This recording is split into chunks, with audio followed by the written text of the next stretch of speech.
அத்தியாயம் 65. 2 நாட்கள் கடந்துவிட்டது. வது இன்னும் வீட்டிற்கு செல்லவில்லை. இந்த 2 நாட்களாய் குரு அருகே இருந்து அவனை கவனித்துக் கொண்டாள். எல்லாம் சந்திராவுக்காக. இவன் குணமானால்தான் சந்திரா பற்றி தெரிந்து கொள்ள முடியும். சந்திராவை நிச்சயம் இவளால் மட்டும் தேட முடியாது. அதற்கு அவன் உதவி அவளுக்கு நிச்சயம் தேவை. ஏண்டி புள்ளத்தாச்சி பொம்பல, நீ இப்படியா இருப்ப? ஏண்டி இப்படி இருக்க? மகா தன் மகளை எண்ணி வருத்தம் கொண்டார். மா, ப்ளீஸ், என்ன நினைச்சு நீங்க 2 பேரும் ஃபீல் பண்ண வேணாம். நான் எப்படியாவது வந்துடுவேன். கொஞ்சம் வேலை அதிகம். நீங்க 2 பேரும் உடம்ப பாத்துக்கோங்க. என உடனே போனை அணைத்து விட்டாள். 2 நாட்களுக்கு பின் மெல்ல கண் விழித்தான் குரு. விஷயம் அறிந்து வதுவின் நண்பர்கள் கூட அவளுடன் தான் இருந்தார்கள். ஏ வது, பாத்தியா, அன்னைக்கு நாங்க மட்டும் உன்கிட்ட ஹெல்ப் கேட்டு நீங்க வரலனா இது பத்திலாம் உனக்கு தெரியாம போயிருக்கோம் என்று வது தோழிகள் இதில் பெருமை கொண்டார்கள். நேக்கிறது எருமை, இதுல என்ன பெருமை? வது முணங்கிக் கொண்டாள். எல்லாமே எங்க தப்புதான். காசி வேறு நொடிக்கு ஒரு முறை இதைத்தான் சொல்லிக் கொண்டிருந்தான். அட விடுங்க அண்ணா, நீங்க என்ன பண்ணுவீங்க? எல்லாம் விதி என்று இவர்கள் பேசிக் கொண்டிருக்கும் போதே அவசரமாய் ஓடி வந்தார் நர்ஸ். மேடம், அந்த பேஷண்ட் கண்ணு முழிச்சிட்டாரு. குருவின்னு சொல்லி அந்த ரூமை அடிச்சு உடைச்சு நாசம் பண்றாரு. எங்களுக்கு என்ன பண்றதுன்னு தெரியல. நர்ஸ் முகம் எங்கும் பதற்றத்துடன் சொன்னார். வாட் என்று அதிர்ந்து போன வது மற்றும் வது தோழிகள் அனைவரும் அவசரமாக அந்த ஐசியூ நோக்கி ஓடினார்கள். வது வயிற்றில் கை வைத்தபடி அவசரமாக அந்த இடம் நோக்கி நடந்தாள். வது நண்பர்கள் காசி என அனைவரும் குருவை கட்டுப்படுத்த முயற்சி செய்தார்கள். ஆனால் அவனை யாராலும் அடக்க முடியவில்லை. ஐயா ஆத்தே, என்ன இது? பீமன் மாதிரி நம்மள தூக்கி வீசுறாரு. முடியலையே, இந்த ஒத்த ஆளை நம்ம யாராலையும் கண்ட்ரோல் பண்ண முடியலையே. கடவுளே என்று வது நண்பர்கள் இடுப்பை பிடித்தபடி எழுந்து நின்றார்கள். இதில் வதுவின் புட்டி கண்ணாடி தோழி ஒருத்தி, முடியல சாமி, என் புட்டி கண்ணாடியோ உடைச்சிட்டார். இனி நான் வரலப்பா, கண்ணே தெரியல என்று ஓரமாய் அமர்ந்து விட்டாள். நம்மால இவனை கண்ட்ரோல் பண்ண முடியாது. காசியை கூட அடித்து தள்ளிவிட்டான் குரு. அப்பொழுது வது கதவை திறந்து கொண்டு உள்ளே வந்தாள். ஐயோ வது, என்னமா பண்ற? வெளியே போமா, அவன் எல்லாரையும் தூக்கி பந்தாடுறான். கீழே விழுந்து கிடந்த காசி சத்தமாய் கத்தினான். வது என்ற பெயரை கேட்டதும் சேரை தூக்கி அடிக்க சென்ற குருவின் கைகள் அப்படியே அந்தரத்தில் நின்றது. அதே சமயம் அவசரமாய் வந்ததால் அங்கு சிதறி கிடந்த துணியில் கால் வைத்து தொப்பென்று வது வழுக்கி விழ போனாள். ஐயோ வது என்று கத்தியபடி அனைவரும் அதிர்ச்சியானார்கள். அதே நேரத்தில் யாரும் எதிர்பாரா வண்ணம் அவளை அப்படியே தனது கைகளில் தாங்கி பிடித்தான் குரு. அவன் இதழ்கள் அவளை கண்ட அதிர்ச்சியில் குருவி என்று முனகிக் கொண்டது. அடே பாவி, கதையவே மாத்தி விட்டுறாத, அவவும் குருவி இல்ல. வது கீழே விழவில்லை என்றதும் தான் அவர்களுக்கு சற்று நிம்மதியாக இருந்தது. ஆனால் ஒருவன் முகத்தில் மட்டும் டன் கணக்கில் கலவரம் தெரிந்தது. போச்சு, இவள அவன் பொண்டாட்டின்னு நினைச்சிட்டான் போல என்று காசி நண்பனை கலவரமாய் பார்த்தான். அதே கலவரம் இப்பொழுது அனைவரின் முகத்திலும் தொற்றிக் கொண்டது. குருவி, உனக்கு ஒன்னும் இல்லதானே என்றபடி அவளை பத்திரமாய் கீழே இறக்கிவிட்டவன் கண்கள் இப்பொழுதுதான் அவள் நிறைமாச வயிற்றில் பட்டது. அவனுக்கு எப்படி உணர்கிறோம் என்றே தெரியவில்லை. இது இது இது எப்படி நம்ம குழந்தையா? அவன் அதிர்ச்சியில் அவள் வயிறை பார்த்தபடி கேட்டான்.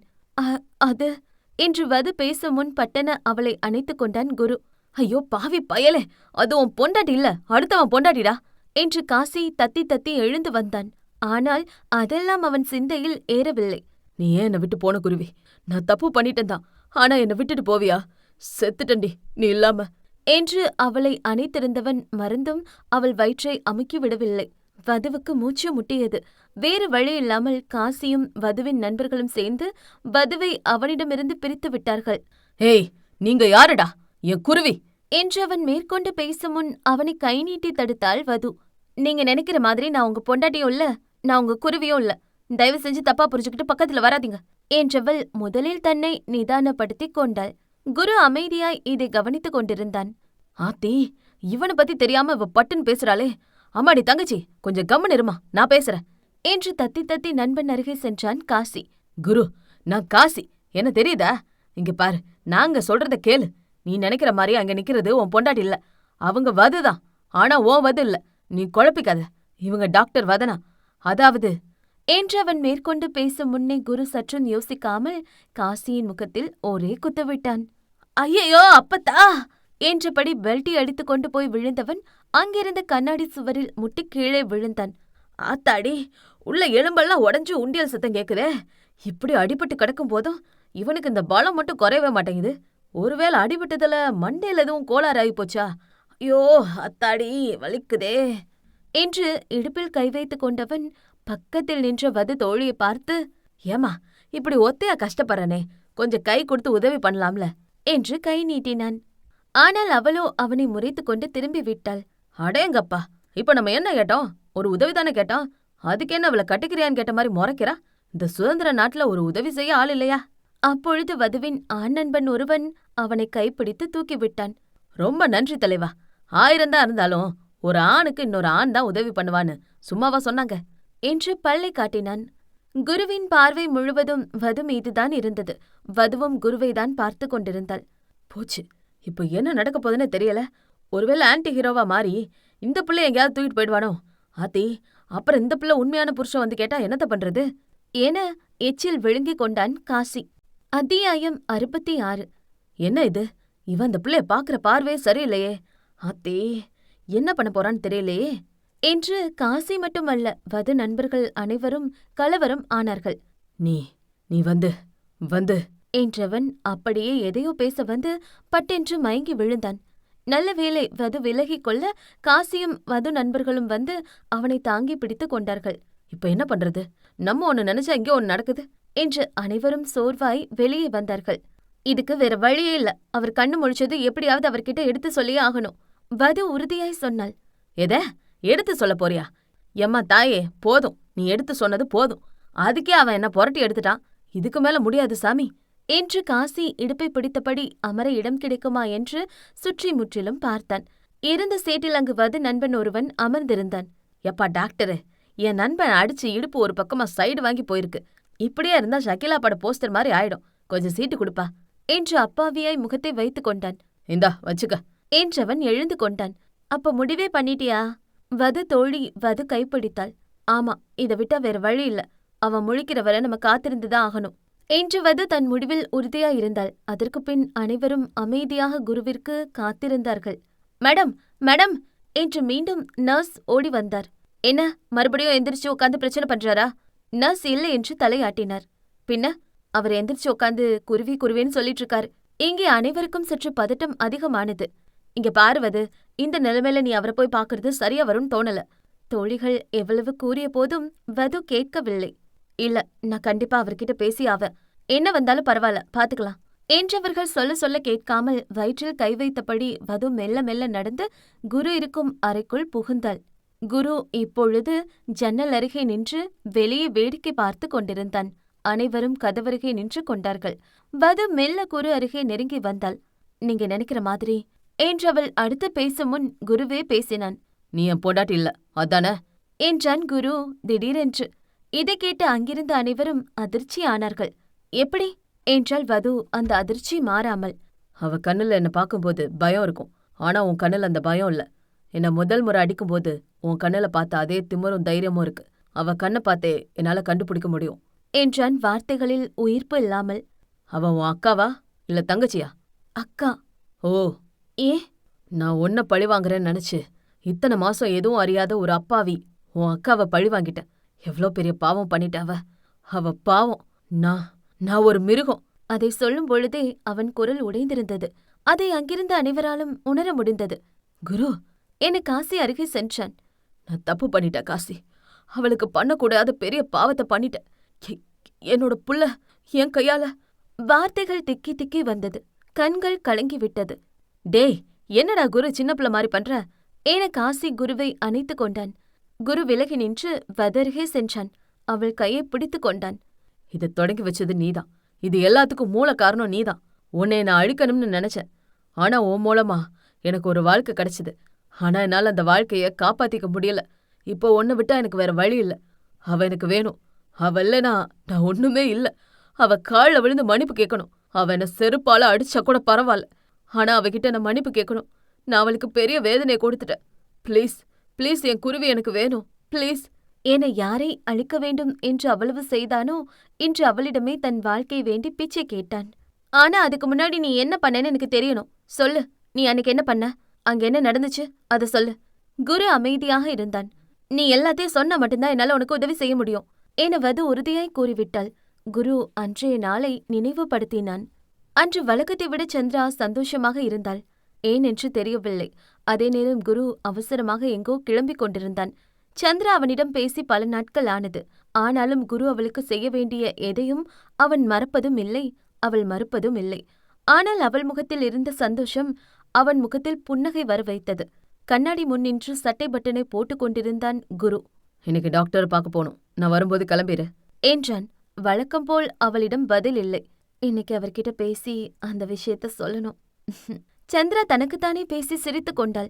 நேரங்கள் கழிந்தது. திடீரென்று மழை வெளுத்து வாங்க துவங்கியது.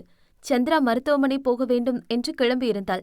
சமைக்கும் பாட்டியின் பேத்திக்கு விசேஷம் என்று பாட்டி முன்பே கிளம்பிவிட்டார். வீட்டில் யாரும் இல்லை. இதென்ன திடீர்னு இப்படி மழை அடிச்சு ஊத்துது? கிளம்பிரு, ஹாஸ்பிட்டல் போயிட்டு வரலான்னு சொன்னார் இந்த மனுஷன். ஆனா இன்னும் ஆளை காணோம் என்று தனக்குத்தானே புலம்பிக் கொண்டு அவள் வாசலை பார்த்து கொண்டிருந்த நேரம் திடீரென்று கரண்ட் கட்டாகி இருட்டா இருந்தது அந்த இடம். அட, என்னடா இது என்றபடி எழுந்து மெல்ல அவள் போனை எடுக்க போனாள். ஆனால் கரண்ட் இல்லாமல் இருக்கவும் போன் வைத்த இடம் அவளுக்கு சரியாய் தெரியவில்லை. அந்த சமயத்தில் டும் டும் டும் என்ற சத்தம் கேட்டு பட்டென்று பதறி போனாள் சந்திரா. போன் கிடைக்கவில்லை. ஆனால் எப்படியோ மெழுகுவர்த்தியும் தீப்பெட்டியும் எடுத்து விட்டாள். அதை பற்ற வைத்தவள் போனை தேடி எடுத்தாள். அவள் நேரம் போன் ஆஃப் ஆகி இருந்தது. போனை சார்ஜ் போட்டவள் சுவிட்ச் ஆன் செய்ய மறந்துவிட்டாள். சந்திரா மெல்ல மெல்ல அந்த மெழுகுவர்த்தி கொண்டு அந்த அறையை விட்டு வெளிவரும் முன் அவள் முன்னே பேய் போல வந்து நின்றது ஒரு உருவம். அத்தியாயம் 67. தன் முன்னே இப்படி ஒரு உருவம் வந்து நின்றதும் பதறி போனாள் சந்திரா. அவள் முன்னே வந்து நின்றது பீட்டர் தான். ஏன் இப்படி வந்து நிக்கிறீங்க? பயந்தே போயிட்டேன் என்று இதயத்தில் கை வைத்துக் கொண்டாள். இங்க இங்க என்ன பண்றீங்க என்று ஒரு நொடி பதறி போனாள் பெண்ணவள். இல்ல குரு. அவரு எங்க என்றாள் சந்திரா. அவரு பார்ட்டிக்கு போனாரு, அதனால கொஞ்சம் அதிகமா சரக்கு அடிச்சிட்டாரு. அவருக்கு நிக்க கூட நிதானம் இல்ல, ரொம்ப போதையில இருக்காரு. குடிச்சிருக்காரா? ஆமா என்றான் பீட்டர். சரி, இப்ப அவர் எங்க? சோஃபாவில் படுக்க வச்சிருக்கேன். சரி, நான் பாத்துக்கிறேன், நீங்க போங்க என்றாள் சந்திரா. சரி, ஓகே, எதுனாலும் கூப்பிடு, நான் வெளியே தான் இருப்பேன். காசியண்ணா எங்க என்றாள் தேடியபடி. அவரு ஒரு சின்ன வேலையா வெளியே போயிருக்காரு, வருவாரு. சரி என்றவள் அங்கே சோஃபாவில் படுத்து போதையில் உளறிக் கொண்டிருந்த குரு அருகே சென்றாள். அவன் நிதானமாய் இல்லை. அவளுக்கு குப்பென்று நாத்தம் வந்தது. சேலை கொண்டு மூக்கை மூடிக்கொண்டாள். ச்ச, என்ன கருமத்தை குடிச்சாரு என மெல்ல அவன் அருகே அமர்ந்து அவன் ஷூவை கழட்டிவிட முயற்சி செய்தாள். ஏய், யாருடி நீ, தள்ளி போடி என போதையில் பக்கத்தில் இருந்தது மனைவி என்று கூட தெரியாமல் தள்ளிவிட்டான் குரு. என்ன பண்றீங்க என மீண்டும் அவன் அருகே சென்று ஷூவை கழட்டிவிட்டு இப்போது அவன் சட்டையை கழட்ட முற்பட்டாள் சந்திரா. ஏய், சொன்னா புரியாதா? போடி இங்கிருந்து போ. யாருடி நீ என்றவன் மீண்டும் அவளை தள்ளிவிட்டான். இவருக்கு என்ன ஆச்சு? இதுக்கு முன்னாடி எவ்வளவு போதையில இருந்தாலும் இப்படி பண்ண மாட்டாரே. ஆனா இன்னைக்கு என்ன எதுவும் தெரியாத அளவுக்கு போதையில இருக்காரு. என்னவா இருக்கும்? ஏன்னா அவன் சட்டையில் வாமிட் எடுத்து வைத்திருந்ததனால் சட்டையை மட்டும் கழட்டி விடலாம் என்று எண்ணினாள். ஏய், உனக்கு சொன்னா புரியாதா? யாரடி நீ என்றவன் தட்டு தடுமாறி எழுந்து நின்றான். ஐயோ, என்ன பண்றீங்க? அட, உங்களை தான். அந்த பக்கம் போகாதீங்க, அங்க பாருங்க, படிக்கட்டு இருக்கு, விழுந்துடாதீங்க. ஏன் அவன் கீழே விழுந்துவிடக்கூடாது என்று பிடிக்க முற்பட்டாள். ஆனால் அவன் நிதானத்தில் இல்லை என்பதால் குருவை பிடிக்க வரும்பொழுது தடுமாறி விலகி நின்றவன் ஏதோ சிந்தனையில் அவளை தள்ளிவிட, ஆனால் அங்கிருந்தது படிக்கட்டு என தெரியாது அவனுக்கு. அந்த படிக்கட்டு ஓரத்தில் நின்று பிடிக்க முற்பட்டவளை ஒரு கரம் தள்ளிவிட்டது. பட்டென்று கால் தவறி அந்த படிக்கட்டுகளில் உருளத் துவங்கினாள் சந்திரா. மா என்ற சத்தத்துடன் அந்த படிக்கட்டுகளில் உருண்டு கீழே வந்து விழுந்த சந்திராவின் தலை, கை, கால்கள் எல்லாம் நல்ல அடி. அதே சமயம் கால்களின் இடையே அதிக இரத்தப்போக்கு இருந்தது. பாவம், அவளால் வலி தாங்க முடியவில்லை. என்னங்க, வாங்க, வலிக்குது, முடியலங்க, எங்க ரொம்ப வலிக்குதுங்க என வலி தாங்க முடியாமல் துடித்தாள். இதெல்லாம் அதே மேல்படியில் விழுந்து கிடந்த குரு காதை எட்டியது. அவன் செவி மூலம் அவன் மூளையை அடைந்தது. ஆனால் எழுந்து நிற்கவோ, ஏன் எழுந்து உட்காரக்கூட அவன் உடலில் திறன் இல்லை. ஏதோ பிணம் போல விழுந்து கிடந்தான். ஆனால் கதறும் சத்தம் அனைத்துமே அவன் காதை எட்டியது. யாராவது வாங்கல, ஐயோ முடியல, ரொம்ப வலிக்குது, மா வாங்கல, வலி, உயிர் போகுது, வாங்க வா என அதிகமான ரத்தம் போனதால் அப்படியே மயங்கி போனாள் சந்திரா. அடுத்த நாள் கண் விழிக்கும் பொழுது மருத்துவமனையில் இருந்தான் குரு. அவன் முன்னே கோபமாய் அமர்ந்திருந்தான் காசி. ஏ காசி, அவ எங்க? எனக்கு என்னென்னமோ தோணுது. நான் நைட்டு என்னமோ என்று உளறிக் கொண்டிருந்தான் குரு. நைட்டா? 2 நாள் ஆச்சு நீ கண் முழிக்க. கோபமாய் பேசினான் காசி. என்ன 2 நாளா? ஆமா, 2 நாள் தான். எனக்கு என்ன ஆச்சு? நான் ஏன் இங்க இருக்கேன்? என் குருவி எங்க? அவள நான் பார்க்கணும். ஏன்? அவ உசுரோடவாது இருக்கிறது உனக்கு பிடிக்கலையா? பாவி, இவ்ளோ நாள் ஏதோ விளையாட்டுக்கு தான் அப்படி அவகிட்ட முரட்டுத்தனமா நடந்துக்கிட்டேன்னு நினைச்சேன். ஆனா ஒரு மாசமா இருக்க பொண்ண போய், ச்சே, நீ ஒரு மனுஷனா? அநியாயமா ஒரு உயிரை கொன்னுட்டியே பாவி என்று அவன் சட்டையை பிடித்து உலுக்கினான் காசி. என்ன சொல்ற? நானா? குரு உச்சக்கட்ட அதிர்ச்சியில் இருந்தான். ஆமா, நீதான். ஒரு மாசமா இருக்க பொண்ண கொஞ்சம் கூட இறக்கம் இல்லாம மாடியில இருந்து தள்ளி விட்டுருக்க. ச்சே, இறக்கம் இல்லாதவனே என காசி குரு கன்னத்தில் ஓங்கி அறைந்தான். நீ நீ என்ன சொல்ற? நீ பொய் தானே சொல்ற? இல்ல, நீ சொல்றது உண்மை இல்ல. அவன் நல்லதானே இருக்கா? என் புள்ள நல்லதானே இருக்கா? சொல்லுடா என்று வெறிப்பிடித்தவன் போல கத்தினான் குரு. கத்துனா நீ பண்ணதெல்லாம் சரியாயிடுமா? நீ ஏன் உன் பிள்ளைய கொன்னுட்டிய குரு என கத்தினான் காசி. அவன் கண்களும் கலங்கி இருந்தது. அவனும் உடைந்து போயிருந்தான். நான் அவளை பார்க்கணும். நீ பொய் சொல்ற. நான் அவளை பார்க்கணும் என்று அவசரமாய் எழுந்தான் குரு. அவ இங்க இல்ல என்றான் சுரத்தே இல்லாமல். புரியல. இங்க இல்லனா என்ன அர்த்தம்? அவ எங்க? உன்கிட்ட தான் கேக்குறேன். உண்மையை சொல்லு. அவ எங்க? என்றான் காசியை பிடித்து உலுக்கியபடி. அவ போயிட்டா. எங்கோ பார்த்தபடி சொன்னான். போயிட்டாளா? எங்க? எனக்கு தெரியாது. காசி, இங்க பாரு. என்னை பாரு. என்ன நடந்துச்சுன்னு சொல்லு. அவ எங்க போனா? எனக்கு தலைய வெடிக்கிற மாதிரி இருக்கு என்று தலையை பிடித்துக் கொண்டு கத்தினான் குரு. அன்னைக்கு நைட்டு ஒரு முக்கியமான வேலைக்கு நீ என்னை அனுப்பியிருந்த. ஞாபகம் இருக்கா? நான் வேலை முடிச்சுட்டு வரும்போது அங்கே ரத்த கிளறியா மயங்கி கிடந்தாவ. எனக்கு அவளை அப்படி பார்த்தது என்ன பண்றதுனே தெரியல. நீயோ சரியான போத மயக்கத்துல இருந்த. உடனே உங்க 2 பேரையும் ஹாஸ்பிட்டல் கொண்டு வந்து சேர்த்த. அப்பதான் நீ அளவுக்கு அதிகமா போதை மருந்து, அதான் ட்ரக் எடுத்திருக்கன்னு தெரிஞ்சுது. ஆனா அவ ரொம்ப சீரியஸா இருந்தா. அதுக்கப்புறம் தான் தெரிஞ்சது குழந்தை களைஞ்சு போனது. அடுத்த நாள் முழுக்க அமைதியா இருந்தா. நான் எவ்வளவோ ஆறுதல் சொல்ல முயற்சி பண்ணேன். ஆனா அவ ஒரு வார்த்தை கூட பேசல. ஏன் அழுக கூட இல்ல. எங்கேயோ வெறிச்சு பார்த்துட்டு இருந்தா. வீட்டுக்கு போய் சாப்பாடு எடுத்துட்டு வரேன்னு போனேன். போயிட்டு வந்து பார்க்கும்போதுதான் தெரிஞ்சது அவ இங்கிருந்து போயிட்டான்னு. 2 நாளா எவ்வளவோ முயற்சி பண்ணி தேடி பார்த்தோம். ஆனா எங்க போனான்னு தெரியல. குரு அப்படியே தொப்பென்று கட்டிலில் அமர்ந்தான். எல்லாமே முடிஞ்சு போச்சு குரு.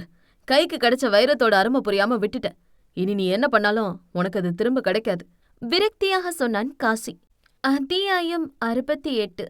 இதையெல்லாம் கேட்டு அப்படியே வயிற்றில் கை வைத்தபடி பொத்தென்று அந்த நாற்காலியில் அமர்ந்தாள் வது. அவள் கண்கள் கலங்கி போயிருந்தது. என்னால்தான் எல்லாமே என்றவளின் வார்த்தை தந்தி இடிக்க அப்படியே தலையில் அடித்துக்கொண்டு அழுதாள் பெண்ணவள். அவ அப்பாவி, அவ பாவம், அநியாயமா இப்படி அவ வாழ்க்கையை நாசம் பண்ணிட்ட, தப்பு பண்ணிட்ட, ஐயோ என்று நெற்றியில் அடித்துக்கொண்டு அழுதாள். வது, என்ன பண்ற? கன்சீவா இருக்க பொண்ணு ஏன் இப்படி ஸ்ட்ரெஸ் ஆகுற? இதுல ஓன் தப்பு எதுவும் இல்ல. தோழிகள் எவ்வளவு கூறிய போதும் வது மனம் கேட்கவில்லை. இல்லடி, நீங்க என்ன சொன்னாலே என்னால ஏத்துக்க முடியாது. எல்லா தப்பும் நான் தான் பண்ண என்று கதறி அழுதவளை எப்படி தேற்றுவதென்றே அவர்களுக்கு தெரியவில்லை. உன் மேல எந்த தப்பும் இல்லம்மா. இது நான் பண்ண தப்பு. பாவம், அதுதான் என் புள்ள உசுர காவு வாங்கிருச்சு. எனக்கு அவ காலில் விழுந்து மன்னிப்பு கேட்கணும். அதுக்கு ஒரே ஒரு முறை நான் என் குருவிய பார்க்கணும். ப்ளீஸ், என்னை அவகிட்ட கூட்டிட்டு போங்க என்று கையெடுத்து கும்பிட்டான் குரு. முதல் முறை தனது தலைக்கணம் வீம்பு அனைத்தையும் விட்டு வந்திருக்கிறான் குரு. ஆச்சரியமாகத்தான் இருந்தது.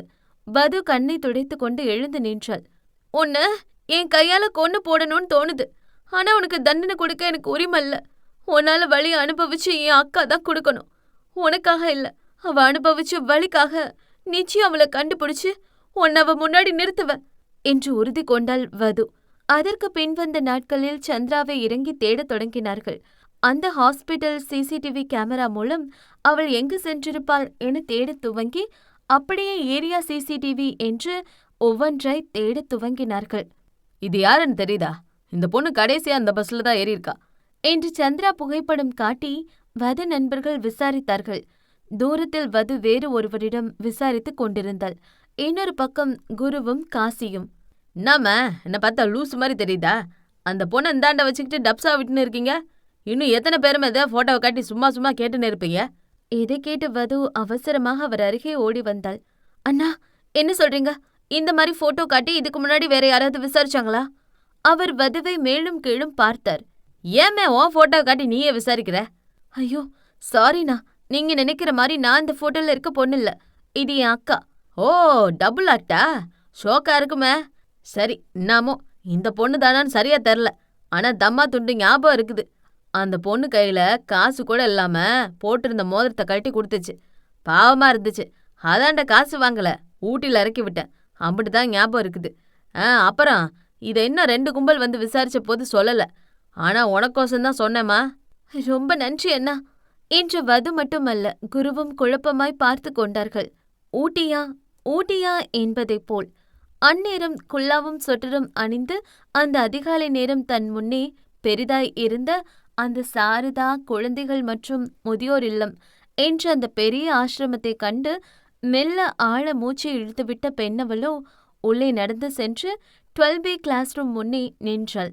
ஏய், எல்லாரும் கம்மன் இருங்கடி, சந்திரா மேடம் வந்துட்டாங்க என்று அந்த கிளாஸில் இருந்த குட்டி தன் சக மாணவர்களிடம் ஜாடை காட்டினாள்.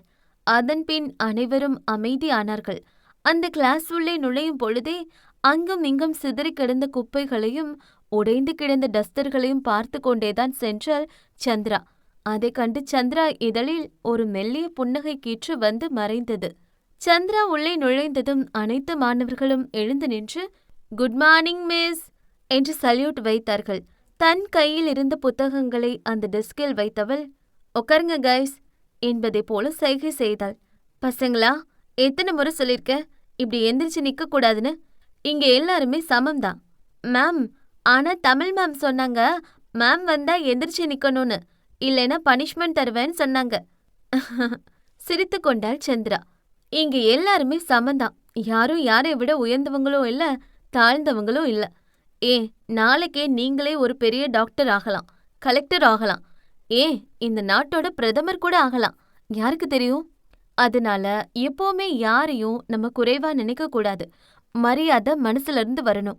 அதை நம்ம அடிச்சு வாங்க கூடாது. இனிமே என் கிளாஸ்ல நீங்க எந்திரிச்சு நிக்க கூடாது. சரி, இன்னைக்கு கிளாஸ் போறதுக்கு முன்னாடி இன்னைக்கு டெஸ்ட் சொன்னதா எனக்கு ஞாபகம் இருக்கு. டெஸ்ட் கொடுத்தேனா என்ன? ஐயோ போச்சு, மேம் மறந்துருப்பாங்கன்னு நினைச்சோம். ஆனா மேம் மறக்கவே இல்லை. போச்சு, படிக்கலையே என்று அந்த கிளாஸில் முக்கால்வாசி பேர் முழித்தார்கள். என்ன சத்தமே காணோம்? டெஸ்ட் கொடுத்தேனா இல்லையா?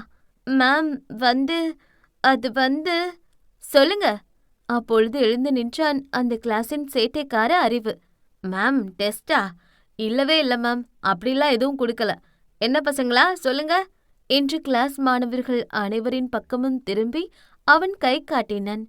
அதை புரிந்து கொண்டபடி அங்கிருந்த அனைவரும் ஆமா மேம், உண்மைதான் மேம், நீங்க டெஸ்ட் சொல்லவே இல்லை என்று அனைவரும் கோரஸ் போட்டனர். ஓ அப்படியா, அப்போ நான் டெஸ்ட் கொடுக்கலதான் போல என்று சிரித்தாள். ஆமா மேம். அப்போ சரி, தியா நீ சொல்லு, நான் டெஸ்ட் கொடுக்கலையோ? தியா அந்த கிளாஸ் டாப்பர், நன்றாக படிக்கும் பெண். அந்த ஸ்கூலில் படிக்கும் பாதி பேர் அந்த சாரதா அன்பு இல்லத்தை சேர்ந்தவர்கள். சிறு வயதிலிருந்தே அம்மா அப்பா யாரென்றே தெரியாதவர்கள். அவர்களுக்கு அங்கிருப்பவர்கள்தான் குடும்பம். இன்னும் பாதி பேர் அந்த ஊட்டியினை சேர்ந்தவர்கள். தியா அந்த அன்பு இல்லத்தை சேர்ந்தவள். அவள் எதிலும் முதல் மாணவி. அதிலும் பொய் கூறவே மாட்டாள். அதனால் அறிவுக்கு சிறுவயதிலிருந்தே தியாவை பிடிப்பது இல்லை. தியா எழுந்து நின்றாள். அது மேம் என்று அவள் தயங்கினாள். சொல்லு தியா. தியா சுற்றி பார்த்தாள். அங்கிருந்தவர்கள் அனைவரும் சொல்லாதே என்பதைப் போல ஜாடை காட்டினார்கள். தியா சந்திரா பக்கம் திரும்பி நின்றாள். Yes ma'am, zoology first chapter test சொல்லியிருந்தீங்க என்று உண்மையை கூறிவிட்டாள். போச்சு என அனைவரும் தலையில் கை வைத்து கொண்டார்கள். இந்த முண்டக்கண்ணி எப்படியும் போட்டு விட்டுருவான்னு எனக்கு தெரியும். ச்சே இவள என்று பல்லை கடித்தான் அறிவு. அவ சொல்லலைன்னா கூட எனக்கு நல்ல ஞாபகம் இருக்கு இன்னைக்கு டெஸ்ட் கொடுத்தது. அது மட்டும் இல்லாம நிச்சயம் நீங்க படிச்சுட்டு வந்திருக்க மாட்டீங்கன்னு தெரியும். சரி, இப்ப டெஸ்ட் வேண்டாம். மேம் ரொம்ப thanks ma'am, love you ma'am என்று அவர்கள் கூச்சல் போட்டார்கள். ரொம்ப சந்தோஷப்படாதீங்க பசங்களா, இப்போதான் வேண்டான்னு சொன்னேன். அதுக்காக எப்பவுமே வைக்க மாட்டேன்னு அர்த்தம் இல்லை. 2 days அப்புறம் கண்டிப்பா வைப்பேன். மேம் என்று அனைவரும் இழுத்தார்கள். என்ன மேம்? டே பசங்களா, இன்னும் 1 மாசத்துல எக்ஸாம் வரப்போகுது. ஸோ இவ்வளோ நாள் விளையாட்டுத்தனமா இருந்தது போதும். இன்னும் 6 மாசத்துல பப்ளிக் எக்ஸாம். ஸோ பசங்களா இனி ஒழுங்கா படிக்கணும், புரியுதா? ஸோ என் செல்ல பசங்களா, இனிமே கொஞ்சம் விளையாட்டு கூட சேர்ந்து படிக்கவும் செய்யணும். சரி, கிளாஸ் கவனிக்கலாமா? இன்னைக்கு கதை உங்களுக்கு ரொம்ப பிடிச்சிருக்கும்னு நம்புறேன். கதை பற்றின கருத்துக்களை கமெண்ட் செக்ஷன்ல பதிவிடுங்க. அப்படியே வீடியோவை லைக் பண்ணி உங்களோட ஃப்ரெண்ட்ஸ் அண்ட் ஃபேமிலிக்கும் ஷேர் பண்ணுங்க. இந்த கதையோட தொடர்ச்சி அடுத்த வீடியோல வரும். அது வரைக்கும் உங்களிடமிருந்து விடைபெறுவது நான் உங்கள் RJ மோனிகா.